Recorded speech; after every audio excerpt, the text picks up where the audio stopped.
কারণ কি, টাকার থেকে আমার এই মমতাটা আপনি তুলে নিয়েছেন, তখন মমতাটা চলে এসেছে বইয়ের মধ্যে, চেক বইয়ের মধ্যে। এটা গুছিয়ে রাখতে হবে। যে বস্তুতে মম আমার আসক্তি, তার থেকেই আপনার ভয়, মোহ, শোক আসে। এখন জগতে ভগবান আমার, আমি ভগবানের, এছাড়া আমার কিছু নেই, এটাই হলো শাস্ত্রীয় কথা। কিন্তু মানতে রাজি নই আমরা। আমরা ওই স্তরে পৌঁছাইনি। আমরা অন্ধকারে যেতে যেতে রঞ্জুকে সাপ ভেবেছি, দড়িকেই সাপ ভেবেছি। আলো নেই তো হাতে, আমাদের চেতনা নেই, বিবেক জাগ্রত নই, আমরা তত্ত্বকে জানতে পারিনি যে কোনো কিছুই আমার নয়। আমি গতদিন বলেছিলাম, আবেগে প্রিয়জনেরা কি বলে জানেন? আবেগে বলে, আমার শ্বাস প্রশ্বাস যতদিন, ততদিন আমি তোমায় ছেড়ে যাব না। এগুলো নাটকে মানায়, সিনেমায় মানায়, যাত্রায়, থিয়েটারে মানায়। শাস্ত্র বলছে এই কথা মানায় না। আচ্ছা, যতদিন আমার নিঃশ্বাস প্রশ্বাস, ততদিন আমি তোমায় ছেড়ে যাব না, তুমি আমার। এখন প্রশ্ন হলো, নিঃশ্বাস প্রশ্বাসটা আপনার তো? আমরা যে 21,600 বার এই যে নিঃশ্বাস গ্রহণ করছি, প্রত্যাহার করছি, এই শ্বাস প্রশ্বাস ক্রিয়া, এই যে নিঃশ্বাস প্রশ্বাস, এটি আমার নয়। আচ্ছা, কার মোবাইলটা সুইচ অফ করে দিন। আমার নয় এই কারণে, আচ্ছা আমরা তো অনেককেই ছুটি দেই, ছুটির দিনে আমরাও ছুটি নেই, বিশ্রাম অবসর নেই। আপনি পারবেন কোনো শুক্রবার ছুটির দিনে 1 ঘন্টা নিঃশ্বাসকে ছুটি দিতে?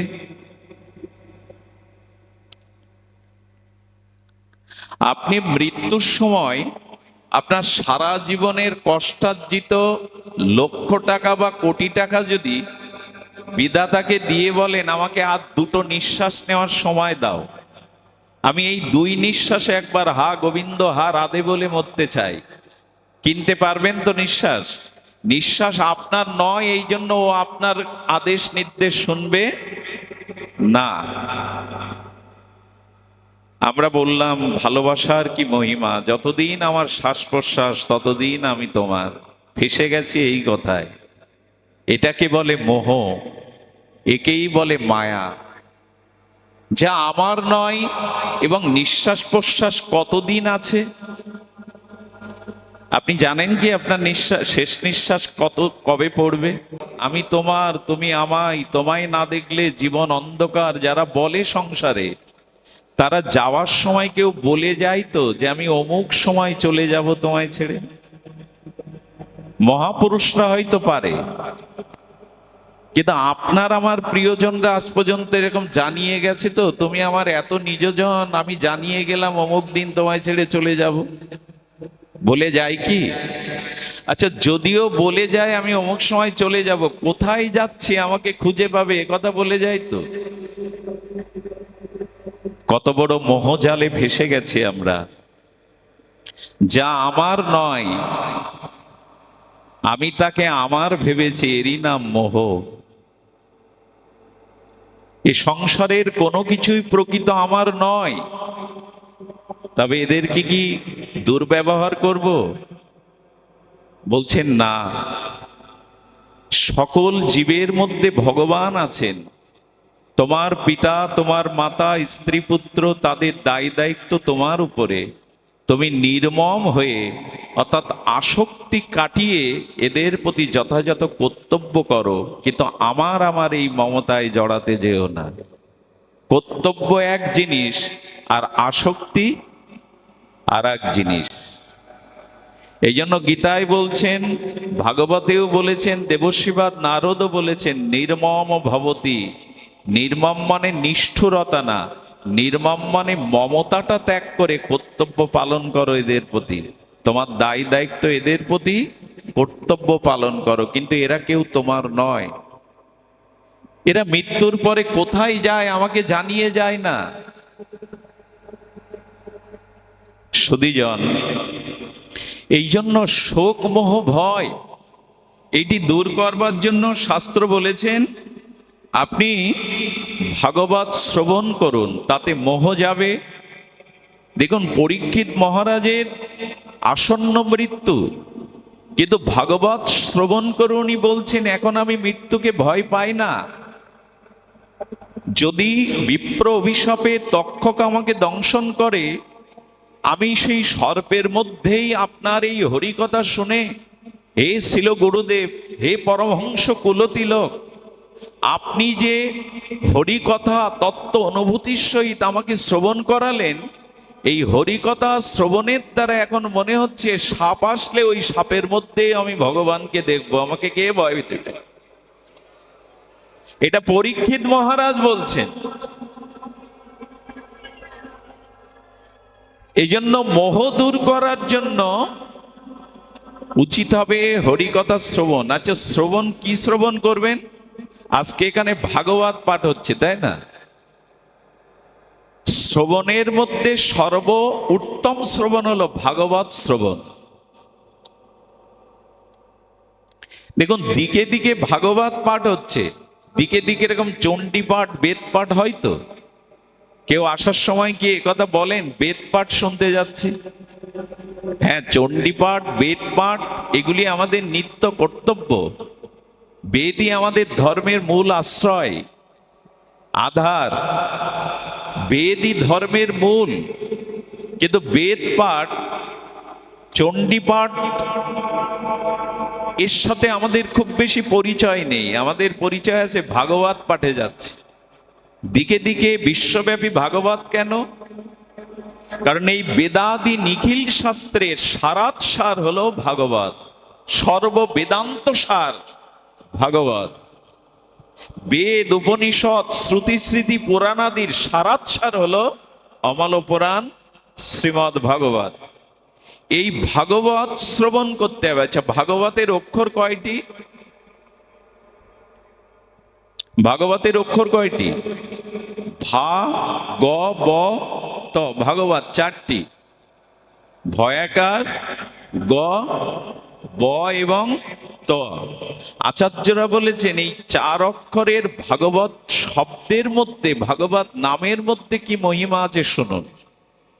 ভাতে ভাগীরথী, ভাগীরথী মানে গঙ্গা। ভয়াকারে ভাতে কি বলা হলো? ভাগীরথী, গঙ্গা। গঙ্গার কি কাজ? গঙ্গার মহিমা কি? গঙ্গার তত্ত্ব কি? গঙ্গা এসেছিল শ্রীহরির চরণশ্চ্যুতা হয়ে। শ্রীহরির চরণামৃত চরণশ্চ্যুতা সদ্য পাতক নাশিনী স্রোতসিনী গঙ্গা। আচ্ছা, গঙ্গা স্পর্শনে, গঙ্গা দর্শনে, গঙ্গার স্তুতি বন্দনে চিত্ত নির্মল হয়, জীব পাপ মুক্ত হয়। কিন্তু এখানে বসে গঙ্গা পাবেন আপনি? বাংলাদেশে গঙ্গা পাবেন? ইংল্যান্ডে গিয়ে গঙ্গা পাবেন? স্রোতস্বিনী গঙ্গা গোমুখ হতে শত উৎসারিত হয়ে হরিদ্বার হয়ে আর স্রোতস্বিনী ভাগীরথী গঙ্গা প্রবাহিত হয়েছে ভারতবর্ষের বুক চিরে। গঙ্গা ইংল্যান্ডে নাই, বাংলাদেশে নাই, আছে আমাদের পদ্মা। কিন্তু এই গঙ্গায় আমি চাইলে এখন দর্শন বা স্পর্শন, স্নান করতে পারবো না। কিন্তু ভয়াকাতে ভাগীরথী গঙ্গা হলো ভাগবত।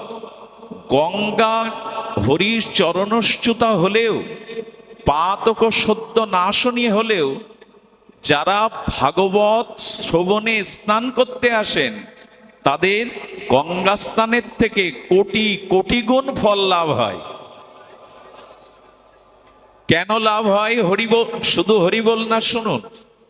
আমি গঙ্গার কাছে এখন যেতে পারছি না এখান থেকে, আর গঙ্গাও আমার বাড়ির নিকটে এখন এখানে আসবে না, কিন্তু ভাগবত গঙ্গা উপর দিয়ে, নিচে দিয়ে, সারা দেশে, সারা নগরে এই ভাগবত স্রোতস্বিনী ভক্তি প্রবাহ গঙ্গা সবখানে যেতে পারে। এই জন্য গঙ্গার থেকে ভাগবত গঙ্গার মহিমা অধিক উচ্চস্তর। গঙ্গা যেখানে এসেছে, প্রতিটি নগরে, প্রান্তে, গৃহে পৃথিবীর সবখানে। আচ্ছা, গঙ্গা চাইলে তো আর আকাশ মার্গ দিয়ে যেতে পারবে না, কিন্তু এই হরিকথা উপরে যেসব জীব প্রাণী বৃক্ষলতা আছে তাদের কাছে এই ভাগবত গঙ্গার পুত পবিত্রতা চলে যাচ্ছে। এই জন্য আচ্ছা, গঙ্গা স্নান করলে পাপ দূর হয়, কিন্তু পাপ করার প্রবৃত্তি দূর হয় তো? গঙ্গায় স্নান করলাম, পাপ দূর হলো, শাস্ত্রে আছে গঙ্গার এই মহামহিমা, কিন্তু আর পাপ করার ইচ্ছা থাকবে না, এমনটা হয় কি? গঙ্গা স্নান করে এসেই তো আবার পাপে লিপ্ত হই। কিন্তু ভাগবত গঙ্গা, অর্থাৎ গঙ্গার যেমন নির্মল স্রোত আসে, এই ভগবানের নাম রূপ লীলা কথার ভাগবতী গঙ্গায় যদি একবার কেউ ডুব দিতে পারে, তার পাপ করার প্রবৃত্তি পর্যন্ত নষ্ট হয়ে যায়, পাপ করার প্রবৃত্তিও তার হৃদয়ে থাকে না। এখানে নারী পুরুষ একসাথে বসেছেন, এখন কারো পাপের চিন্তা, বিকারের চিন্তা মনে আসার সম্ভাবনা নাই। পাপ করার প্রবৃত্তিটাও ধ্বংস করে দেয় এই ভাগবত গঙ্গা। আচ্ছা, গঙ্গায় জাহাজ ডুবি, লঞ্চ ডুবি, নৌকা ডুবিতে মানুষ মারা যাওয়ার কথা শুনেছেন কিনা? যায় কিনা? তো গঙ্গায় যদি নৌকা ডুবি, জাহাজ ডুবিতে মানুষ ডুবে গিয়ে মারা যায়, আর এই ভাগবত গঙ্গায় কেউ যদি একবার পড়ে ডুব দেয়, সে মারা যায় না, ভগবত চরণ পেয়ে উদ্ধার হয়ে যায়। এই হলো ভাগবতী গঙ্গার মহিমা। এই হরিকথা, ভাগবত কথার গঙ্গায় যদি কেউ ডুব দিতে পারেন, তার আর পতন নেই, মৃত্যু কেন, তিনি ভগবত অমৃত রাজ্যে চলে যেতে পারেন। এখানে গঙ্গাকে ছোট করা হচ্ছে না, কিন্তু গঙ্গার থেকে কোটিগুণ মহিমা এই পূত পবিত্র ভক্তিময় ভাগবত গঙ্গা। এই জন্য হরিকথা শ্রবণ, এই শ্রবণের দ্বারা শুধু গঙ্গা স্নান নয়, আর গঙ্গায় দেখুন, গঙ্গায় পাপ দূর হয় কতটি সত্য, দর্শনে, স্পর্শনে, বন্দনে দূর হয়। কিন্তু কখন দূর হয় জানেন? গঙ্গায় স্নান করার সাথে সাথে যদি প্রতিজ্ঞা করেন যে জীবনের যত অন্যায় পাপ কর্ম আজই আমি জলাঞ্জলি দিলাম, আর পুনরায় কোনো পাপ কর্মে প্রবৃত্তি হব না, এই শুভ দৃঢ় সংকল্প নিয়ে যদি গঙ্গা স্নান করতে পারেন, তখনই পাপ দূর হবে। কিন্তু গঙ্গা স্নান সংকল্প করে যদি পুনরায় পাপ করেন, তাহলে যে পাপটা রেখে এসেছিলেন ওই পাপ আবার জুড়ে যাবে আপনার জীবনের সাথে। এই জন্য কলিতে গঙ্গা স্নানের মহিমা আছে, কিন্তু আমরা আবার পাপ করে বসি। আচ্ছা, গঙ্গা স্নানটা কেমন? একবার লক্ষ লক্ষ নরনারী পুণ্যার্থীরা গঙ্গা স্নানে ভিড় করেছে।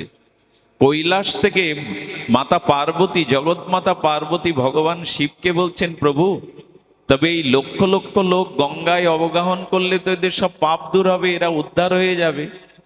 ভগবান শঙ্কর এসে বললেন, এই লক্ষ লক্ষের মধ্যে এক দুইজন কেবল গঙ্গা স্নানের ফল পাবে। বলে, স্নান করবে সবাই, ফল পাবে এক দুজন কেন? তো বললেন, দেখো, জীবনের সমস্ত পাপ যদি পরিত্যাগ করার সংকল্প নিয়ে কেউ গঙ্গা স্নান করে, যে এই গঙ্গায় ডুব দিলাম, আর আমার জীবনে পাপ নেই, আমি নিষ্পাপ হলাম, আর পাপ পুনরায় প্রবৃত্ত হব না, এই দৃঢ় সংকল্প করে গঙ্গা স্নানে ডুব দিয়ে লক্ষের মধ্যে দুই একজন এই গঙ্গা স্নানের ফল পাবে। বলে, আমি একটু দেখতে চাই। ভগবান শঙ্কর অসুস্থ রোগী সেজে আর মাতা পার্বতী তার সহধর্মিণী সেজে গঙ্গা স্নানের ঘাটের মূল দ্বারে বসেছে। সকাল থেকে লক্ষ লক্ষ লোক ভিড় করে বলছেন, এখানে বসেছে কেন, সরে যাও। বলে, আমার স্বামী অসুস্থ, আমি তুলতে পারছি না, তোমরা একটু ধরে তুলে দাও। যেই ধরে তুলতে যায়, পার্বতী বলেন, সেই আমার স্বামীকে স্পর্শ করবেন যার জীবনে কোনো পাপ নেই। যদি পাপ থাকে তোকে স্পর্শ করলে আপনি মারা যাবেন। কেউ আছই? সন্ধ্যা নেমে এসছে, পার্বতী বলছেন, প্রভু, আমার দেখা হয়ে গেছে কারা গঙ্গা স্নান করে এসে বলছেন যে পাপ থাকলে স্পর্শ করলে মারা যাবে। আরে, একজন মাতাল মদ খায়, সে গঙ্গায় ডুব দিয়ে এসে দুলতে দুলতে বলছে, সরে যাও। বললেন, বাবা আমার অসুস্থ স্বামী, আমি নিজে সরাতে পারছি না, তুমি সরিয়ে দাও, তবে ছুতে গেলে কিন্তু তোমার জীবনে যদি পাপ থাকে তবে তুমি মারা যাবে। তখন হাসছে, এসে বললেন, তোমার চোখ কি অন্ধ? দেখনি আমি গঙ্গা স্নান করে এলাম, মানে আমার পাপ নেই? এটা কি তুমি দেখনি? চোখ খোলা ছিল না যে আমি এই মুহূর্তে গঙ্গায় ডুব দিয়ে এলাম, আমার আর পাপ নেই, আমি তোমার স্বামীকে ছুতে পারবো? এই দৃঢ় বিশ্বাসে যখন সরিয়ে দিতে গেছেন, ভগবান শঙ্কর প্রকট হয়ে গেলেন, বললেন, পার্বতী, এই লক্ষ্যের মধ্যে এই ব্যক্তি গঙ্গা স্নানের ফল পেল। আমরা ডুব দেই আর উঠেই আবার এই জন্য গঙ্গা স্নানের ফল সবাই আমরা পাই না, কিন্তু ভাগবত গঙ্গায় যদি কেউ আসতে পারেন তাহলে কি হবে? এইখানে ডুব দিতে পারলে পাপের প্রবৃত্তি পর্যন্ত নষ্ট হয়ে যাবে। এটি হয়, ভাগবত শ্রবণে এটি হয়েছে। চোখের সামনেই ক্ষুদ্র অভিজ্ঞতায় দেখেছি কত মানুষের পরিবর্তন হতে, দিব্য জীবন, দিব্য চরিত্র পেতে। এটি ভাগবতেই হয়। দ্বিতীয় অক্ষর কি? দ্বিতীয় অক্ষর কি মা? গ। গতে আচার্যরা বলেছেন গগন। গগন মানে? গগন মানে গগন সাদিশ আকাশ। আকাশ যেমন অনন্ত, বিভু। আচ্ছা, আপনি পাহাড়ে যদি বসে থাকেন, মাথার উপরে আকাশ পাবেন কিনা? পাহাড়ের উপরেও আকাশ আছে, আকাশ সর্বখানে আছে। আপনি ঘরের মধ্যেও যদি বসে থাকেন, আপনার মাথার উপরে আকাশ আছে। গৃহে, বনে, পর্বতে, যেখানেই বসুন, আকাশ ছাড়া আমরা নাই। তেমনি আকাশ হলো বিভু, আকাশ হলো ব্যাপক, আকাশ হলো অনন্ত, তার অন্ত নেই। তেমনি ভাগবত হলেন কোটি কোটি গগন সদৃশ, অনন্ত অনন্ত মহা অনন্ত, যার ছায়ায় এলে হৃদয় অনেক বড় হয়, বিস্তার হয়। আকাশের যেমন সীমা দেওয়া যায় না, অনন্ত, তেমনি ভাগবতের মহিমা আজ পর্যন্ত ইতি করা যায়নি। অনন্ত ভাগবতের মহিমা, গগন সদৃশ। আর আকাশে যেমন আমরা নির্মল চন্দ্রকিরণ, উদ্ভাসিত সূর্য, তারকা খচিত তারকা দেখি, নক্ষত্র দেখি, তেমন এই ভাগবত আকাশে প্রেমের চন্দ্র ওঠে, প্রেমের সূর্য ওঠে। সুধীজন, এই জন্য গতে হলো গগন সাদিশ অনন্ত। আর বতে, বতে বলেছেন বর্ধন। বতে হলো বর্ধন মানে বৃদ্ধি পাওয়া। দেখুন, ভাগবত শ্রবণে তিনটি জিনিস বৃদ্ধি পাবে, একটু ধ্যান দিতে হবে। অনেকের চোখে নিদ্রা নেমে আসছে, খুব সতর্ক হতে হয় ভাগবতে। ভাগবতে তিনটি জিনিস বৃদ্ধি হবে। কি? টাকা বৃদ্ধি হবে, সম্মান বৃদ্ধি হবে,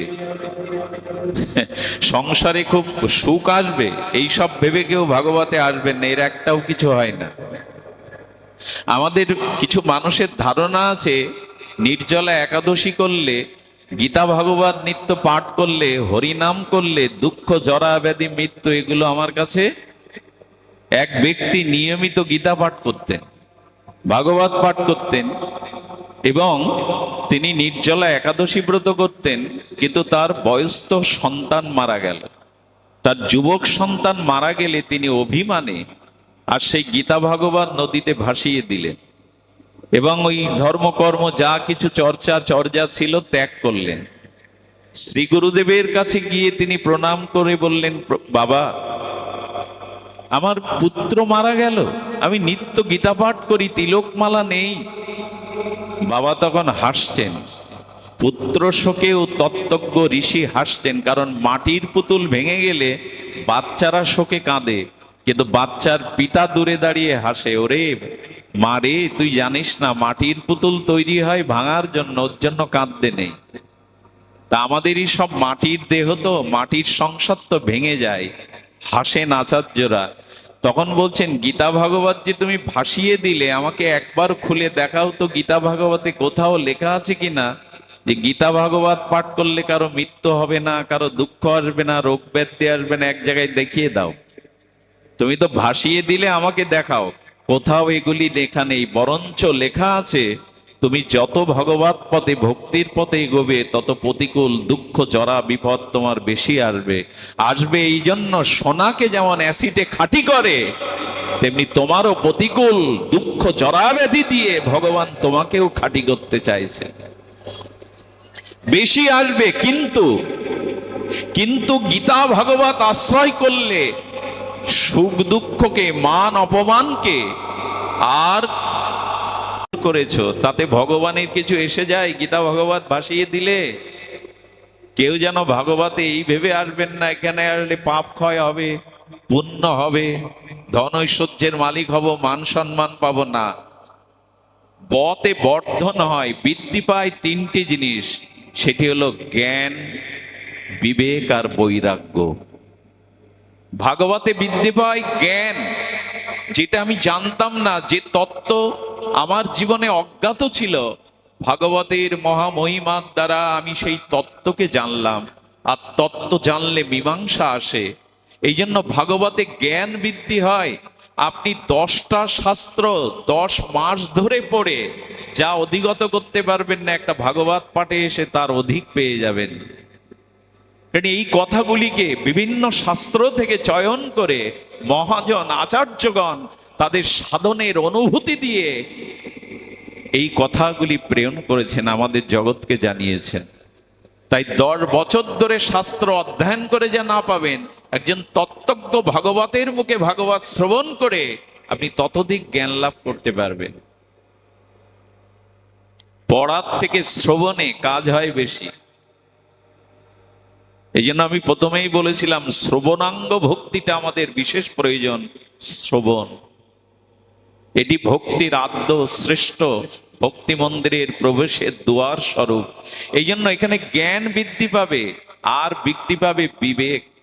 আমি বারবার যে কথাটি বারবার ভাগবতে পুনঃ পুনঃ স্পর্শ করে যায়, বিবেক বিশ্ববিদ্যালয়ে বিবেক কোনো বিদ্যার দ্বারা জাগবে না, বিবেক জাগবে ভাগবত বিদ্যার দ্বারা।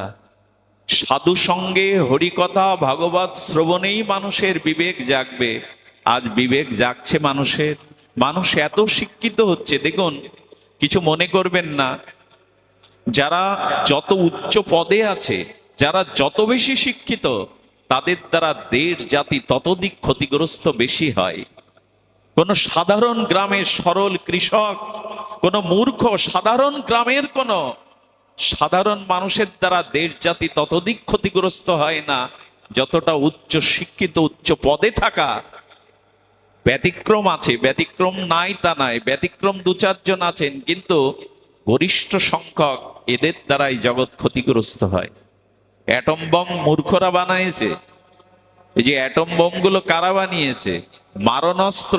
একটা দেশের 80 বা 60 বা 70% একটা দেশের অর্থ আজ অস্ত্রের জন্য ব্যয় করা হয়। সেখানে কি মানুষের অভাব যাবে? বিদ্যা শিক্ষা সুচিকিৎসা কি করে হবে?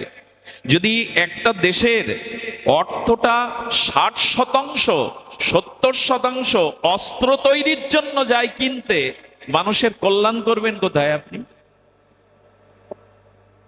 কারা বানিয়েছে এগুলি? যদি বলেন এগুলি দরকার আত্মরক্ষার জন্য, এগুলি এত দরকার না। দরকার বিবেক, দরকার মানবতা। এইগুলি আজ পৃথিবীকে প্রশ্নের সম্মুখীন করেছে। 3য় বিশ্বযুদ্ধ আর হবেটা কি?